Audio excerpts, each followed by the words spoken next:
Discipulado número 23 del libro de Deuteronomio, el Cristo y la consagración del primogénito.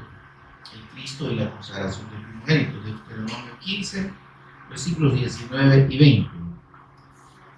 Deuteronomio 15, versículos 19 y 20. Si lo tienen, me dice amén y vemos juntos la palabra del Señor. Amén. Estamos entonces.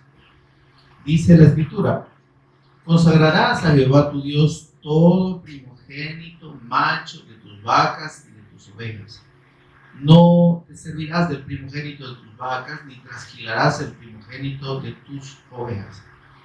Delante de Jehová tu Dios los comerás cada año tú y tu familia en el lugar que Jehová escogiere. Amén.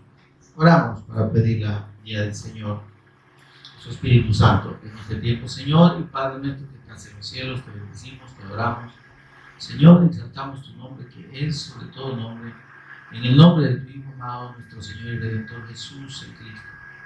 Agradecido, Señor, por esta bendición tan grande, tan maravillosa, Señor, tan inmerecida por nosotros, tan incomprensible, Señor, para nuestra mente, Dios. Pero que tú has querido darnos, revelarnos, Dios, por medio de tu bendita palabra, y seguirnosla revelando, Señor, hasta la eternidad. Gracias, Dios. Bendito Espíritu de Dios, mientras meditamos en tu palabra, por favor, ministranos de principio a fin a Jesús como el Cristo. Revélanos, Señor, en la Escritura que estudiamos la obra del Cristo. Permítenos, Señor, crecer en el conocimiento de nuestro Señor y Salvador Jesús el Cristo. Abre, por favor, nuestro entendimiento y danos sabiduría, Señor, y entendimiento del conocimiento de Él. Señor, toma control de palabras y pensamientos. Sé tú enseñándonos a cada uno de nosotros en esta hora. Por Jesús el Cristo lo pedimos y agradecemos. Amén. Pueden sentarse, hermanos.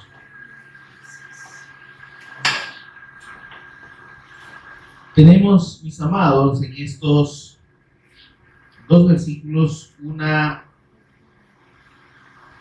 de las enseñanzas más preciosas, más profundas respecto a la revelación del Cristo, del Hijo de Dios, como el primogénito. Y en este punto, hermanos,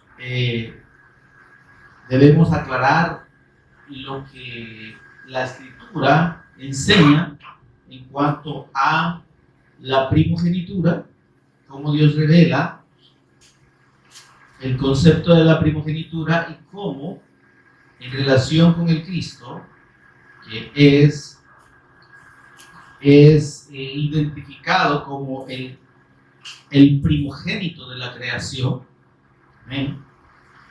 Y en este punto, y en ese sentido, hay confusión por algunas corrientes teológicas y sectarias que hablan de nuestro Señor Jesús, del Hijo, como un ser creado, porque dicen es el primogénito, entonces el primogénito de la creación, entonces es el primer creado.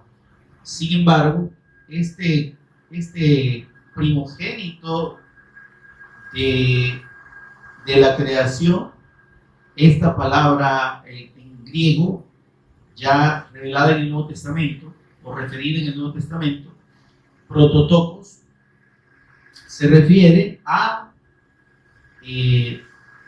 rector, al que gobierna la creación, al que está por sobre la creación. ¿Se entiende eso, hermano? El que dirige, el que controla y el que está sobre todo lo creado. ¿Me lo hermano? Entonces, en ese concepto del primogénito, o más bien ese concepto del primogénito no es absolutamente compatible con la idea que en los otros aspectos relativos a la primogenitura enseñada al pueblo de Israel, se maneja, y es que obviamente el primogénito era el primer varón nacido. ¿Amén, hermano? Entonces, o al primer nacido, en este caso se entendía que debía ser varón. Y entonces ese primogénito, mis amados, revestía una importancia. Dios lo estableció así para efectos de revelación del Cristo. Revestía una importancia tan grande en la, digamos, estructura social de los israelitas, pues que le daban una connotación muy grande. El primogénito era respetado, llegaba a ser el que sucedía el linaje del que venía y el que representaba la sucesión del linaje de sus ancestros, ¿verdad? Y vemos en el Antiguo Testamento y aún en el Nuevo Testamento aquella referencia, ¿verdad? Hijo de fulano, hijo de sultano, hijo de Mengano, y así, ¿verdad? Porque ese linaje, en este caso, de cada israelita, se iba, digamos, perpetuando o se iba extendiendo en los primogénitos, a través del primogénito. O sea, se contaba la descendencia únicamente del primogénito. ¿Se entiende eso, hermano? Y por eso es que, mis amados, tenemos en esa, digamos, en esa revelación de la importancia del primogénito, vemos cómo Dios hace un anuncio y viene haciendo un anuncio del Cristo, de su Hijo, como el primogénito, como el más importante, ¿sí? Como el que trae la descendencia, ¿sí? La descendencia para con Dios. Amén. Entonces, siendo el Cristo el primogénito en ese contexto, entendemos por qué la importancia que Dios le da a la primogenitura. Amén. Y entonces esto lo vimos allá cuando estudiamos el libro de Génesis, o más bien, no lo hemos estudiado en orden secuente, pero hemos escudriñado al respecto y encontramos cómo en el caso de Esaú y Jacob, tenemos el ejemplo clásico, por así decirlo, más relevante en la escritura respecto de la primogenitura. Amén. Y entonces, precisamente es del linaje de Abraham, del linaje que recibió de parte de Dios la promesa del Mesías Cristo, que nosotros vemos ahí la importancia de la primogenitura. Abraham, ¿sí? Recibe de parte de Dios la promesa de un primogénito, de un descendiente, de cuyo linaje nacería el Mesías, el ungido, el Cristo. Amén. Allá en el antiguo tiempo, ese ungido era conocido o es identificado en el Antiguo Testamento, es identificado como Mesías. Amén. El Mesías de Dios, el ungido de Dios. Entonces, Dios promete ese descendiente del linaje de Abraham viniendo directamente de Dios, viniendo como el ungido eterno de Dios. Entonces, en el pacto revelado a Abraham, Génesis 22, 18, Dios le dice: en tu simiente. ¿Qué simiente? ¿Qué descendencia? ¿Qué descendiente? El apóstol Pablo lo aclara en Gálatas 3, 16, y dice: a Abraham fueron hechas las promesas y a su simiente. Y no habla de muchos, sino de uno, dice. Y a tu simiente, tu descendiente, O sea, tu descendencia en la promesa, que es el Cristo. Amén. Entonces, vemos pues que ese pacto, esa promesa recibida por Abraham, está orientada al primogénito. ¿Está conmigo? Está orientada a un solo descendiente. Y Dios le dice a Abraham, cuando le da el pacto del Mesías Cristo, le dice: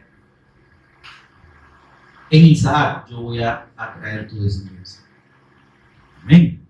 Fue específico Dios. Y vemos cómo hay un aspecto precioso en esa confirmación de parte de Dios. Y es el hecho de que Abraham recibe este pacto, y ese pacto, esa promesa, está en relación con Sara. Amén.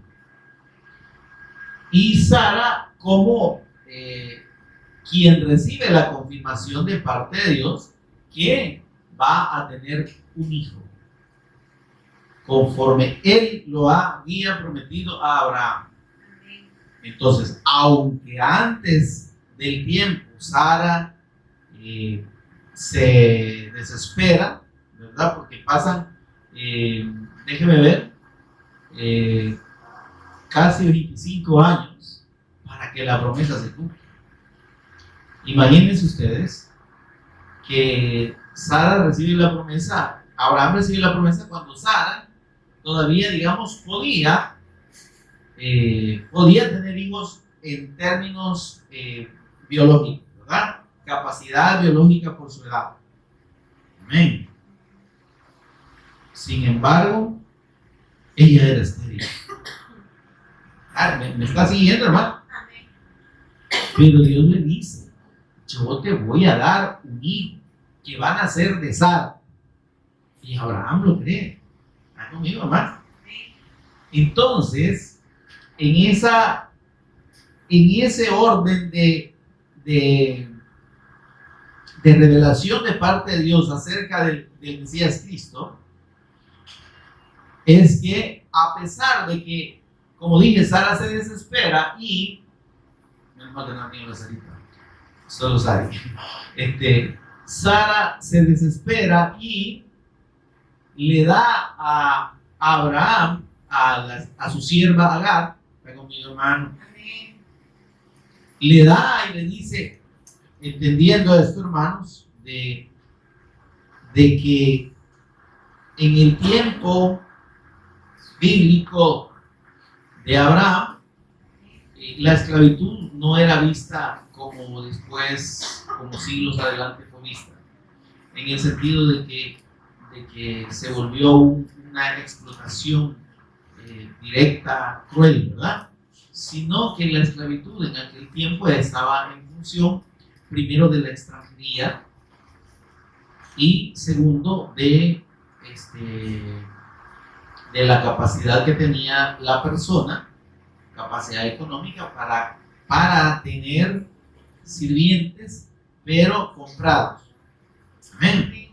Y había otras circunstancias ahí relacionadas con esa esclavitud, pero que no era una esclavitud,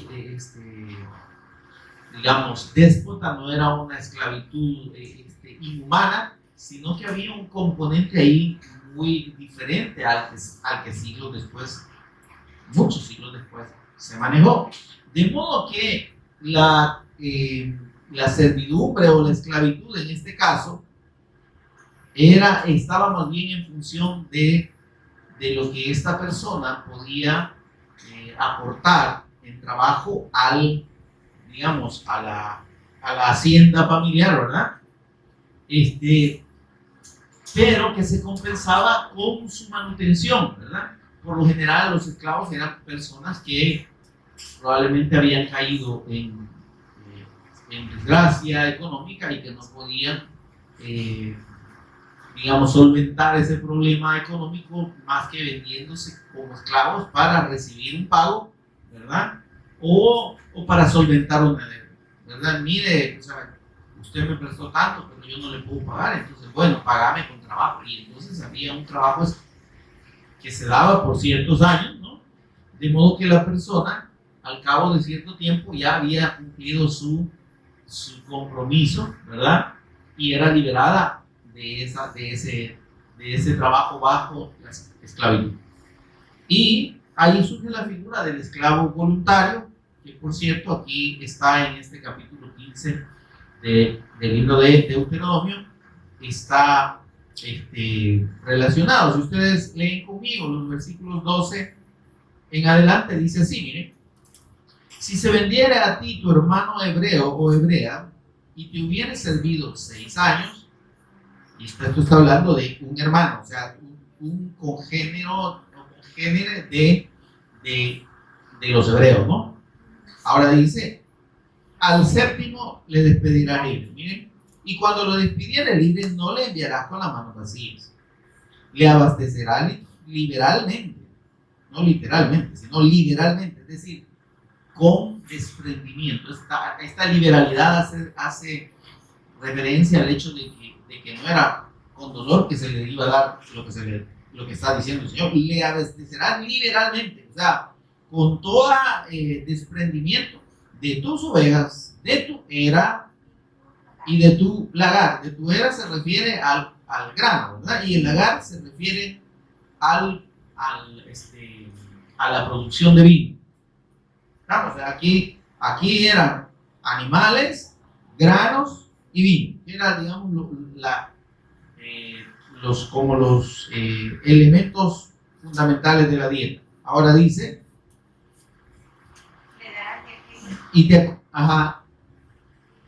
le darás de aquello en que Jehová te hubiera bendecido.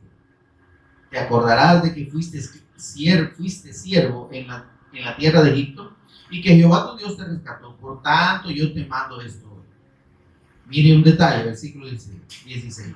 Si él te dijere: no te dejaré, porque te ama a ti y a tu casa, y porque le va bien contigo, mire, entonces tomarás una lesna y le horadarás su oreja contra la puerta, y será tu esclavo para siempre. Así mismo harás a tu criada. Mire, ¿está conmigo, hermano? Amén. Entonces, este punto del esclavo voluntario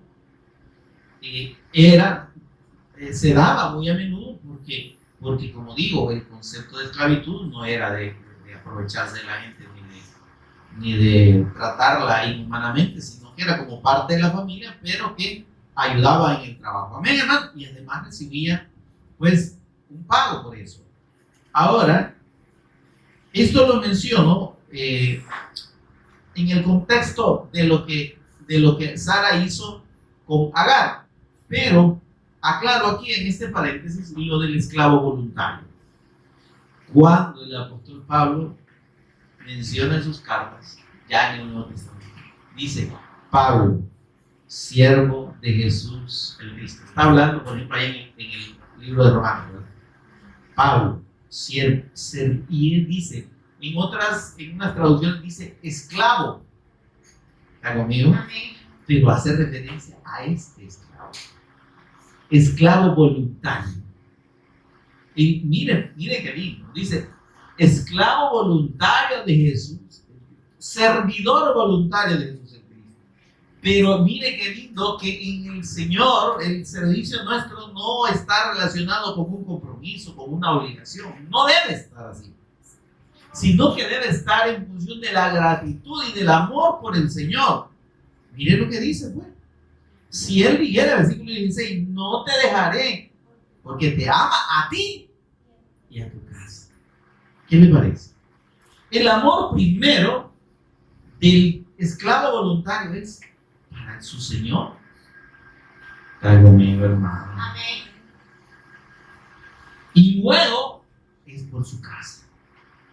¿Se da cuenta entonces que esto está relacionado con la figura nuestra de lo que el Señor nos llama a hacer en Él?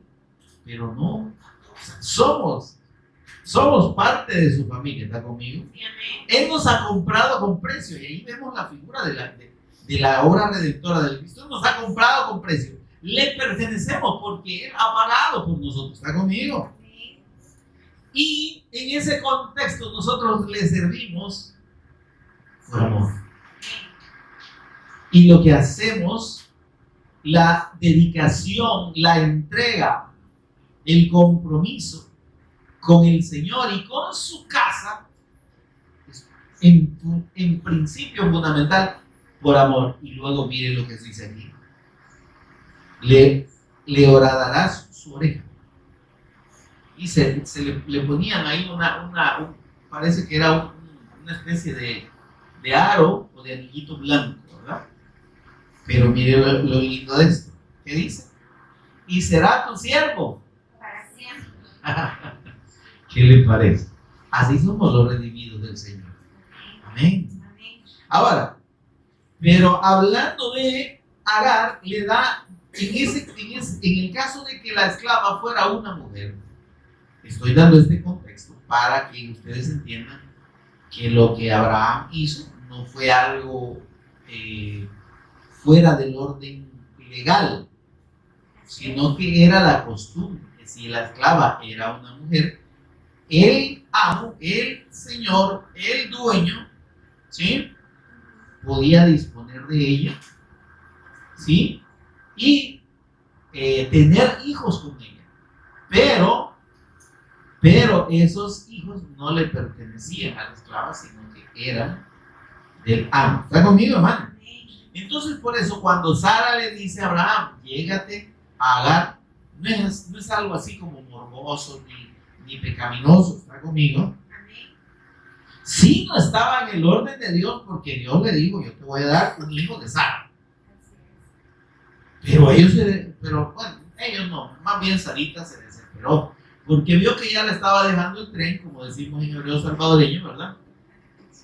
Y no veía claro, ya el pobre Abraham, pues ya solo buenas noches le decía cuando se acostaba, y entonces decía ella, algo tengo que hacer, ¿verdad? Antes de que este hombre se le acabe la batería, pues, pues sí, vamos a tener un hijo, aunque sea a través del esclavo. Está joven y puede, pues, y era permitido. Y el hijo de Abraham. ¿Ven? Porque en este caso el hombre es el que da, digamos, la herencia. ¿Está conmigo, hermano? Amén. Y entonces ahí, a causa de ese desespero, como decimos nosotros, a causa del desespero de Sara, que se traduce, mis amados, que se traduce como un acto de duda o de incredulidad, la palabra de Dios. ¿Está conmigo? Y dice la Escritura que la duda es pecado para los hijos de Dios. Nosotros, hermanos, en la revelación del Evangelio no podemos dudar de la palabra de Dios. O sea, sí podemos, no debemos. Los hijos de Dios estamos supuestos a creer plenamente en la palabra del Señor sin un espacio mínimo para la duda, porque la duda es pecado. ¿Ven? Entonces, cuando usted y yo sintamos en algo que no nos cuadra, ¿verdad?, algo de la Escritura, no se desespere, ¿verdad? Si oye algo de repente, le recomiendo no andar oyendo tanta cosa, ¿verdad?, a través de las redes sociales y esas cosas, porque ahí se dice cualquier cosa que no está fundamentada y que no está interpretada correctamente en el contexto de la revelación plena de la palabra de Dios. ¿Está conmigo? Y usted va a encontrar un montón de sabios ahí, de teólogos a la fuerza, que le van a dar un montón de explicaciones que de repente lo pueden terminar perdiendo más que allá en ¿cómo se llama?, en Semana Santa, ¿verdad? El punto es que, por eso es que debemos tener cuidado, ¿sí? Porque Satanás utiliza esos medios, aunque la persona esté hablando de la Biblia. Utiliza esas personas y esos medios para sembrar la semillita de la duda. Si usted no lo oye, no se va a complicar. Usted y yo vamos a la palabra y pedimos al Espíritu Santo. Y si hubiera en ese proceso algo que no nos queda claro, no se preocupe. ¿Sí? En la comunión de los santos, en la reunión de los santos, usted exponga. Vaya con sus hermanos primero, luego puede ir a su pastor y decirle, mire pastor, mire hermano, yo aquí escudriñando esto me he encontrado con esta situación que aparentemente no está como contradictoria, no sé por qué, no lo entiendo. ¿Ven? Y el Señor nos va a dar la salida, nos va a dar la revelación, la iluminación sobre ese aspecto y usted va a quedar tranquilo. Amén. Pero no debemos dejar espacio para la duda. Amén. Aclarado este punto, entonces Sarita dudó. Y como dudó, pecó. Y como pecó, armó un lío monumental de efectos permanentes, porque creó el famoso conflicto árabe-israelí. ¿Cómo así? Porque el hijo que tuvo Abraham de Agar, sí, o sea que él nació primero. Y como para ellos la ley era que el primer nacido es el primogénito y que el que tiene todos los derechos, entonces ahí está el pleito. Porque hasta que Ismael tenía, creo que 12 años o 13 años, nació Isaquito o Isaacito, ¿no? ¿Me entiendes? Nació Isaac y entonces ahí primero entonces vemos, y Ismael es el padre de todos los árabes, de todos los orientales. Y vaya bien, ¿entiendes? Entonces, cuando nace Isaac, encontramos pues que él recibe la bendición de Abraham como el patriarca, como su padre, y la bendición de la primogenitura. Y en esa bendición va la confirmación del pacto del Mesías Cristo. Amén. Y Dios en Génesis 25, creo que 5 y 6, o 25, 4 por ahí, le confirma a Isaac que así como su padre Abraham había creído a su pacto, le dice yo te confirmo el pacto a ti, porque en tu simiente le confirma el pacto íntegro, el pacto del Mesías Cristo, ese que es el pacto verdadero de Dios con Abraham. El pacto verdadero de Dios con Abraham no es la tierra, no es la nación, es la promesa del Mesías Cristo, absolutamente. Y para que esa promesa tuviera lugar, cumplimiento, debía darse el complemento de la promesa que era la tierra y que era la nación. ¿Está conmigo? Amén. Pero el pacto fundamental es el Cristo. El pacto de Dios es la promesa del Mesías Cristo. Ahora, a Isaac entonces recibe esa promesa. Y entonces cuando tiene sus hijos tiene su primer hijo, o Rebeca, su esposa, Rebeca, ¿verdad? Cuando tiene o es Raquel, no Raquel, pero me aclaran por ahí que ya me crucé. Creo que Rebeca es la de Jacob, o al revés. Confírmenme aquí los teólogos. El asunto es que de su esposa, ya me van a avisar de cuál de las dos es, creo que Rebeca, resulta que quedó embarazada de gemelos, ¿verdad? Y entonces, miren esto, y entonces ¿quién iba a ser el primogénito? El que naciera primero, indiscutiblemente. Eran dos, pero el que llegaba a la meta antes, ¿me entienden? Sería el primogénito, el que naciera primero. ¿Quién es? Rebeca, ¿verdad? Isaac, Rebeca. Rebeca, amén. Pues sí, Rebeca. No estaba mal. ¿Está conmigo, hermano? Amén. Y entonces ahí encontramos, como digo, en la figura o en el caso de Esaú y Jacob, la preponderancia y la importancia de la primogenitura. Porque Esaú nace primero, él es el primogénito. Y eso nadie se lo quita, por ley de Dios, él era el primogénito. Pero Jacob no se quería quedar atrás y le agarró el pie del lado del talón a su hermanito. Y entonces venía como que fuera bien largo el bicho, pero en realidad eran los dos, ¿me entiendes? Porque el otro venía agarrado del talón de su hermano. ¿Está conmigo, hermano? Ahora, veamos esto. Y aquí el concepto de la primogenitura adquiere una dimensión espiritual preciosa. Porque para Dios no cuenta solo la descendencia física.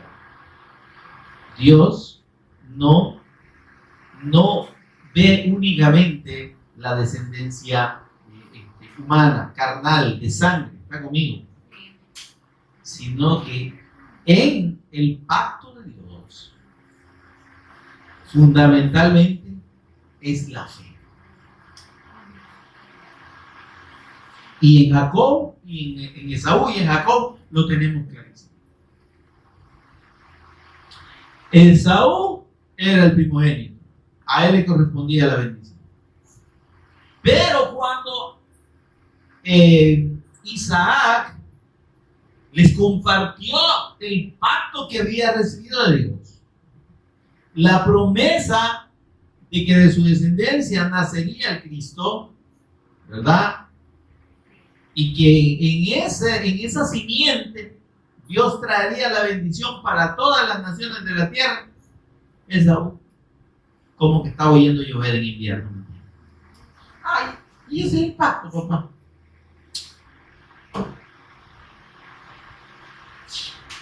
¿Y yo qué voy a sacar de eso? ¿Se entiende esto, hermano?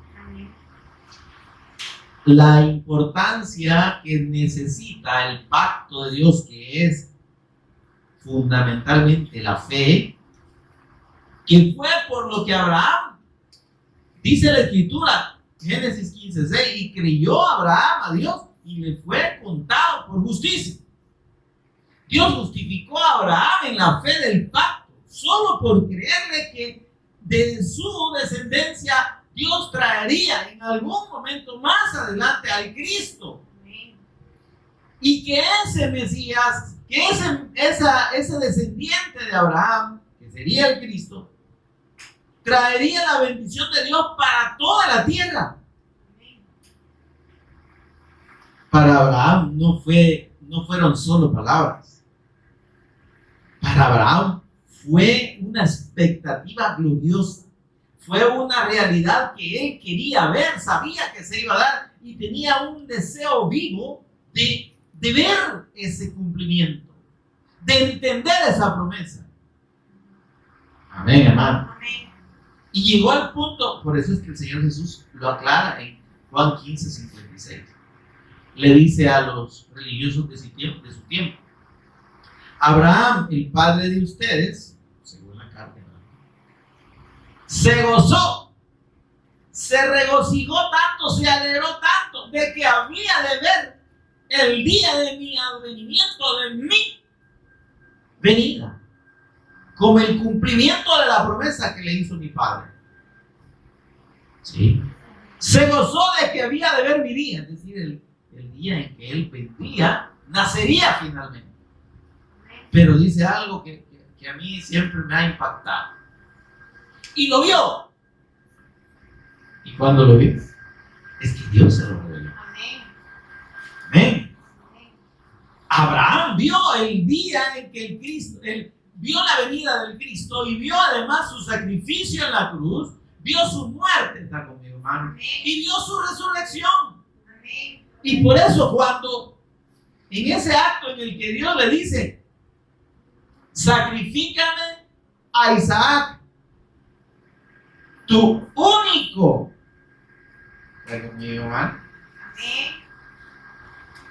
ya no era solo el primogénito, era el único. Ahora yo pregunto, ¿y quién era el único Isaac? ¿Y que no había nacido antes Ismael?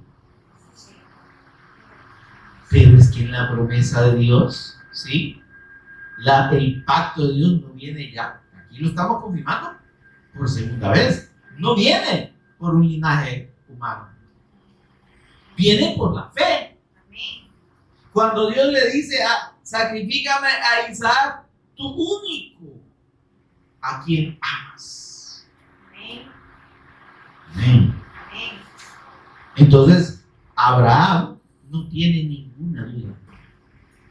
Y ahí es la ocasión en la que Dios le revela el sacrificio de Cristo. Porque le dice, anda, sacrificámelo allá en el monte, ¿sabes?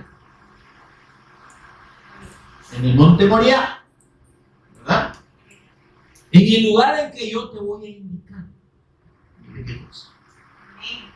Me lo vas a sacrificar.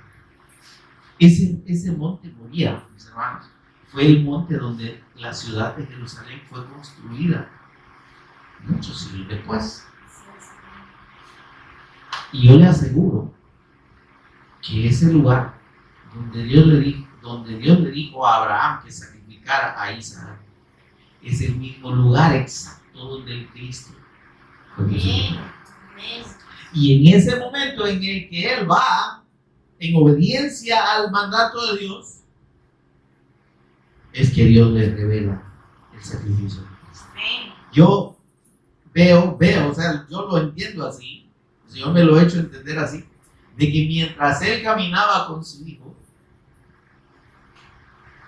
a degollarlo, a matarlo ahí, a ofrecerse en sacrificio, a sacrificarlo así, objetiva y realmente, él iba recibiendo de parte del Espíritu Santo la visión del camino de nuestro Señor Jesús a la cruz. Pero no solo vio al Cristo crucificado ahí, muerto en ese mismo lugar, porque Dios se lo reveló, sino que también lo vio resucitar. Y entonces dijo, ya estuvo la cosa. Es que si Dios me ha mandado a que le sacrifique a mi hijo, es porque me lo va a resucitar. Si no, no tiene sentido. Esto fue porque Dios me ha dicho que la descendencia que Él me ha prometido viene en Isaac. ¿Se entiende esto, hermano? Ahora, vemos entonces pues que para Dios la primogenitura no necesariamente está en función de la descendencia física o del derecho, digamos, legal en términos humanos y físicos. Amén. El pacto de Dios tiene un fundamento de fe. ¿Sí? La promesa del Evangelio, dice el apóstol Pablo, Romanos capítulo 10, versículo 8 o 9. Romanos 10, 9 y 10. Pues sí, Romanos 10. En el versículo 8 dice, esta es la palabra de fe que predicamos. El Evangelio es una palabra de fe. Amén. Y mediante la fe en esa palabra, que es el testimonio del Hijo de Dios, del sacrificio de Cristo, de su persona como el eterno ungido de Dios, es que usted y yo somos hechos hijos de Dios. Somos salvos. Somos redimidos. ¿Entiende esto, no? En la fe del pacto. En la fe del pacto del Mesías Cristo, en la fe del pacto del Evangelio de Dios, que es el mismo pacto que le reveló a Abraham. Dice el apóstol Pablo en Gálatas 3, versículo 8, que Dios le reveló de antemano el Evangelio a Abraham. Cuando le dijo, en tu simiente, en ti, Yo voy a bendecir a todas las naciones de la tierra. Amén. Ahora, llegamos de nuevo al punto en el que se comprueba que Dios está revelando en el concepto de la primogenitura a su Hijo, al Cristo, a la promesa del pacto eterno. Entonces nace Esaú, que es el primogénito natural, pero que desecha el pacto. ¿Está conmigo, hermano? El primogénito, el que tenía el derecho natural, legal, por así decirlo, de acuerdo a la ley natural que Dios había mandado, era incrédulo al pacto. Fue incrédulo al pacto. Pero su hermano, que no era el primogénito, creyó.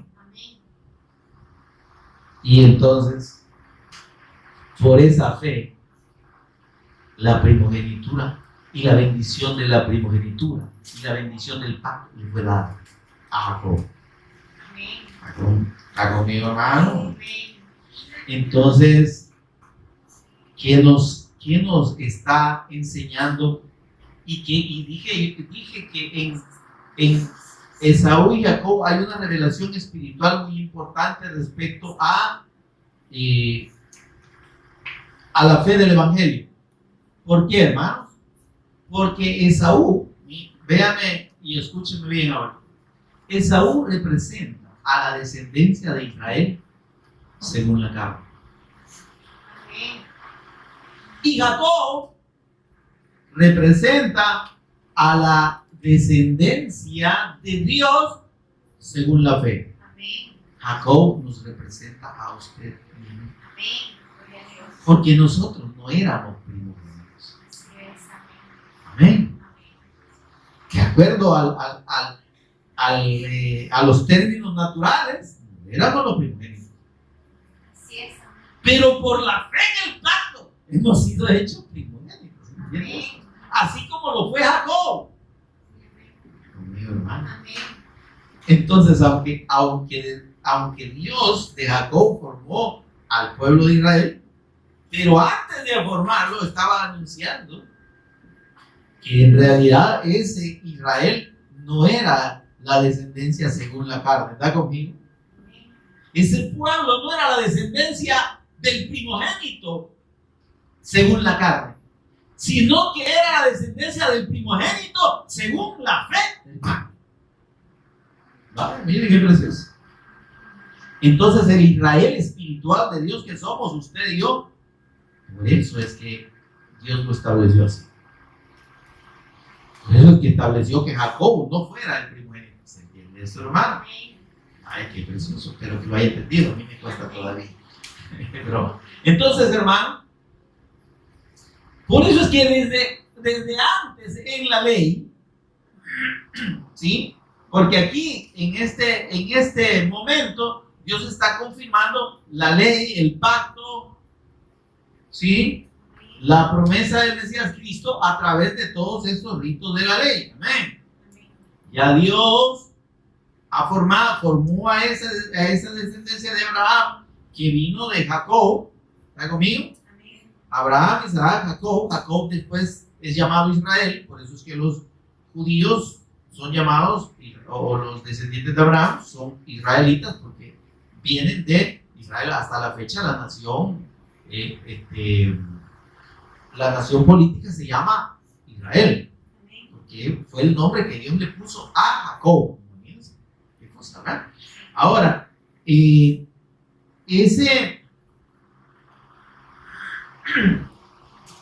pueblo que aquí está recibiendo el pacto escrito de la promesa del Mesías Cristo, por eso es que Dios le dice esto. Esa era la introducción, ahorita acabamos de terminar la introducción. Le dice el Señor, versículo 19,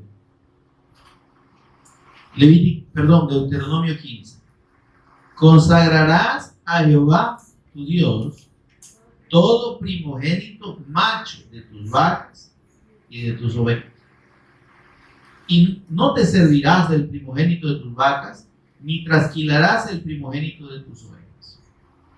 Delante de Jehová tu Dios los comerás cada año, tú y tu familia, en el lugar que Jehová escogiera. Y mire esto, cuando dice consagrarás a Jehová tu Dios, ¿sabe qué significa?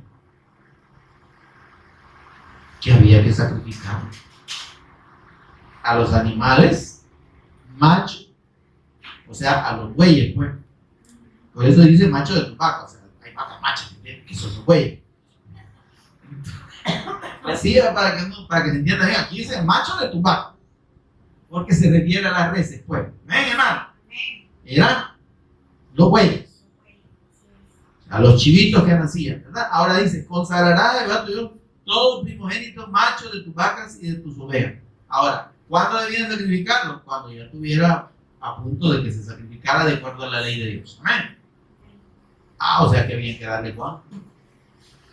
Debía ser sacrificado el primogénito de los bueyes y de las ovejas, de los carneros, ¿verdad? ¿Y cómo eran ofrecidos? Eran sacrificados como sacrificio de paz. Y el sacrificio de paz tenía la característica de que se ofrecía, se ofrecía las entrañas del animal, se quemaban con su grosura, con su grasa y todo, sobre el altar y se quemaba. Y eso era olor grato, ofrenda encendida a Jehová de olor grato. Amén. Y eso estaba simbolizando todas las riquezas y las bendiciones del Cristo que fueron dadas precisamente en su muerte en la cruz. ¿Está conmigo? Amén. Y entonces, pero la carne no era quemada. ¿Sí? Había una parte, la espaldilla, dice, y el pecho del animal era reservada para el sacerdote. Amén. Amén. Y el resto de la carne se podía comer asado.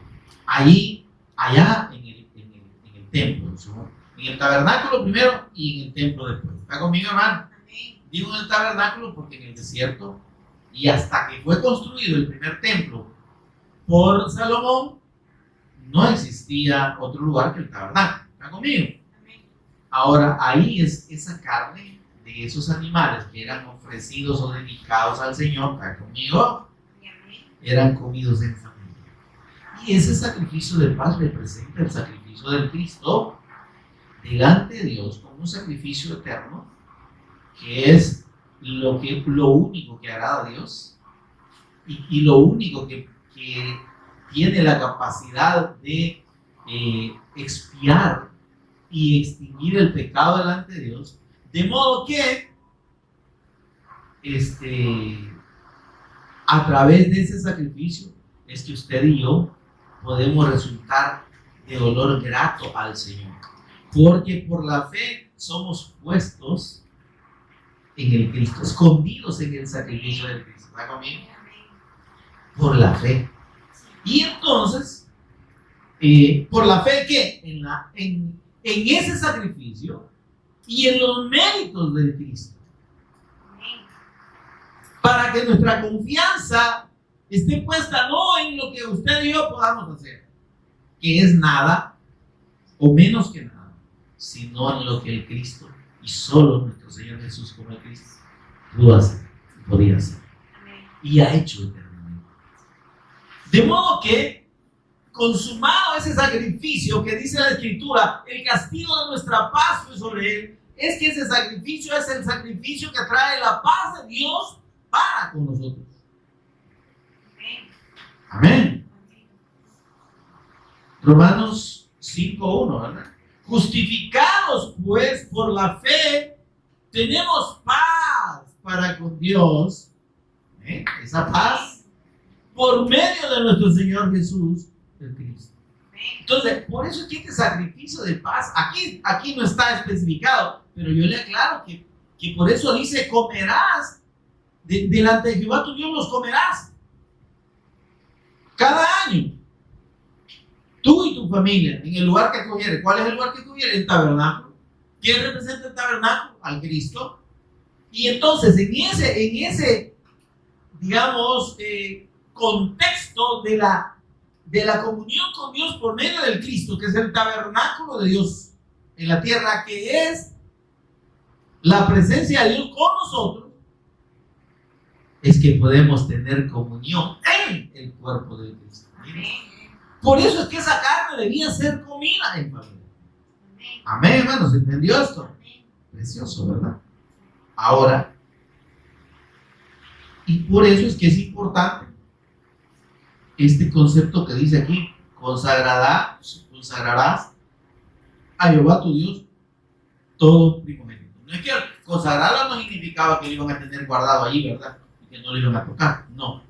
Consagrarlo era que había que dedicárselo al Señor en representación. ¿Y por qué? Porque el primogénito. Y aquí está el concepto del Cristo como el primogénito, el más importante, y el rector, el que gobierna todo lo creado. Y ese que gobierna todo lo creado es el primogénito de Dios, el unigénito del Padre, así como Isaac era el unigénito de Abraham. ¿Sí? Fue dado por Dios. ¿Se está entendiendo esto? Ese excelso, único, precioso, excelso sobre todo, gobernador sobre todo lo creado, el más importante y el más precioso, sobre todo lo creado, ese primogénito, unigénito del Padre, ¿verdad? Gloria a Dios. En sacrificio para que usted y yo pudiéramos tener y tengamos eternamente paz con Dios. Para que la enemistad con Dios termine, y de la única manera que puede terminar, mediante el sacrificio del unigénito Hijo de Dios. ¿Sí? Por eso es que nada más le puede, ninguna cosa más, ningún mandamiento, ningún cumplimiento de mandatos, ningún acto que usted y yo podamos hacer de bondad, de justicia, de santidad, de lo que usted quiera, puede superar la obra del Cristo.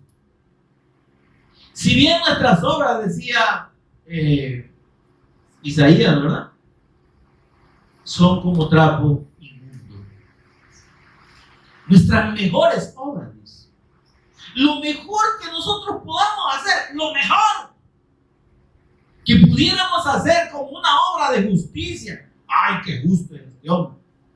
Más si se llama justo. Pero lo mejor que podría ser un justo en esta tierra en términos del concepto humano es un trapo inmundo delante de Dios. ¿Qué le parece?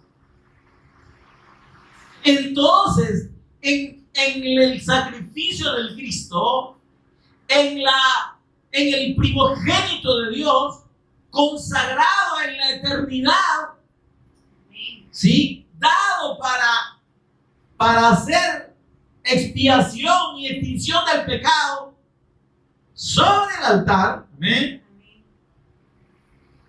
es que usted y yo podemos tener paz con Dios. No hay otra cosa, absolutamente. Mire, ayune, muérase de hambre si quiere, ore y pase orando hasta que ya no pueda hablar, ¿verdad?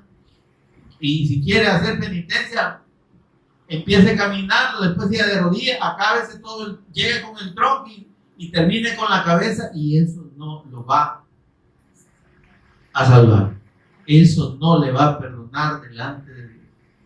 Porque nada, absolutamente nada de lo que usted y yo y de lo que ningún ser humano puede hacer como una obra de justicia puede poner en paz con Dios a nadie.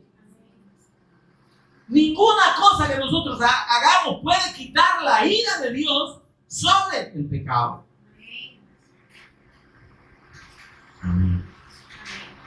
Solo el sacrificio de Cristo. Así es. Solo ese primogénito que aquí está tipificado en la consagración de todo primer nacido de los animales, que al final debía ser sacrificado delante de Dios. Después vamos a explicar cómo Dios manda la redención. Aquí dice, el macho primogénito, dale Juan, ¿verdad? Sacrificámelo y lo podés comer en el lugar donde yo te diga. Porque ahí está la obra del Cristo que nos trae comunión con Dios. Amén. Pero ¿y el primogénito varón? Hijo. También es mío, dijo el Señor. Mire lo que dice. Mire lo que dice aquí. Éxodo 13:2, por favor.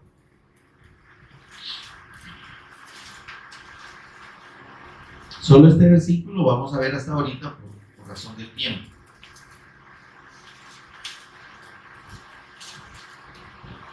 Versículo 1 y 2, miren lo que le dice el Señor a Moisés. 13 de Éxodo. ¿Ya lo tiene? Dice, Jehová habló a Moisés diciendo, conságrame todo primogénito, todo, cualquiera que abre matriz entre los hijos de Israel, así de los hombres como de los animales, mío es. Amén, hermano. Entonces Dios dijo, conságrame todo primogénito. Y entonces hay que matar al primogénito varón de hombre, a los hijos. Dice el Señor, lo vas a redimir. Y ahí viene la figura de la redención. ¿Cómo se redimía el hijo varón? Llevando un sacrificio delante del sacerdote. Cumplidos 40 días de que la mamá lo hubiese dado a luz, traía un cordero, o en su defecto, 2 tórtolas, no es tortola, es tórtola, y 2 palominos. Era redimido por medio del sacrificio de Cristo. ¡Amén! Amén. Precioso, ¿no? Entonces dice, el primogénito varón de hombre, ese lo vas a redimir. Amén. Amén. Dice, eso lo dice en el versículo 13. Vamos a leer, solo a leer este versículo. Dice, mas todo primogénito de asno redimirás como un cordero. Es decir, hay que sacrificar un cordero por el asno. Ya después lo vamos a explicar. Y si no lo redimieren, lo vas a matar. También dice, redimirás al primogénito de tus hijos. Y después explica a Dios cómo hacer esa redención. Pero esto lo vamos a seguir escudriñando y analizando a la luz de la revelación del Evangelio, Dios mediante, en la próxima semana, mis amados. Amén. Pero yo creo que hasta ahora ha sido precioso lo que el Señor nos ha enseñado acerca del Cristo y como la consagración de ese primogénito, ese unigénito de Dios. Y en San Juan 3:16, ¿qué dice? Por eso, palabras del Señor Jesús. De tal manera amó Dios al mundo, que ha dado. Ahí dice unigénito, ¿verdad? Que es el primogénito también. ¿Sí? Sobre todo, para que todo aquel que en él cree. Dios no dio a su Hijo para morir por todos, ni para redimir a todos. Dios redime al que cree. Dios salva al que cree, los demás se mueren. Si no lo redimiera, dijo, quebrarle la cerviz. Amén, hermano. Pero lo vamos a estudiar más despacito, Dios mediante. Si el Señor no ha venido, si el Señor nos da vida, pues la próxima semana.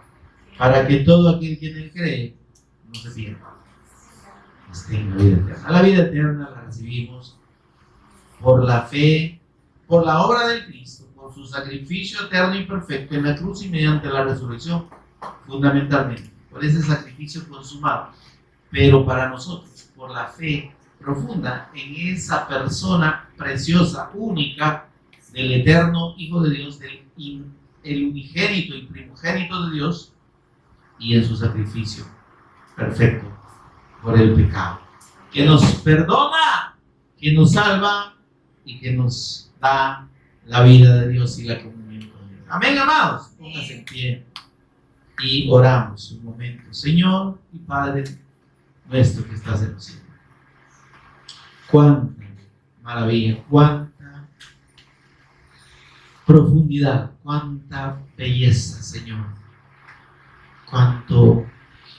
cuánta revelación, Señor, de tu palabra, en tu palabra, de tu Hijo, de tu pacto eterno, de tu eterno ungido, de tu eterno Mesías, de tu eterno Cristo, quien fue destinado desde antes de la fundación del mundo para ser el sacrificio perfecto por los pecados, para ser el único redentor para con Dios, y el único que en condición de sacerdote eterno de Dios puede e intercede eternamente delante tuyo, Señor, por nosotros. Gracias, gracias, Señor, gracias, porque sin entenderlo plenamente, Señor, lo creemos y lo recibimos por la fe que tú nos has dado. Queremos permanecer en esta fe, crecer en esta fe. Ayúdanos, Señor, por favor, que no dudemos, Señor, de tu palabra, que nos aferremos a este pacto y a esta promesa preciosa que ya está cumplida y consumada por la persona de nuestro Señor Jesús, que sigamos anhelando crecer, Señor, en el conocimiento del Cristo, en la revelación del Cristo eternamente. Ahí ya está tu venida, Señor, por favor, porque es tan precioso, tan sublime, tan grande, Dios, que no lo podemos entender y no lo podemos explicar bien. Pero bendito tu nombre por siempre, bendita tu gracia y tu misericordia que quisiste, Señor, darnos la revelación de tu Hijo, la fe en tu eterno evangelio, en el Cristo amado, en el amado Hijo de Dios, para salvarnos, para redimirnos eternamente y darnos la vida del Cristo, darnos el cuerpo del Cristo, que es vida, su carne y su sangre, que es verdadera comida y verdadera bebida, y darnos comunión eterna y paz eterna contigo, Señor. Gracias. En el nombre de Jesús, quien es el Cristo, nuestro Señor y Redentor, lo agradecemos. Amén y amén. Demos un aplauso al Señor.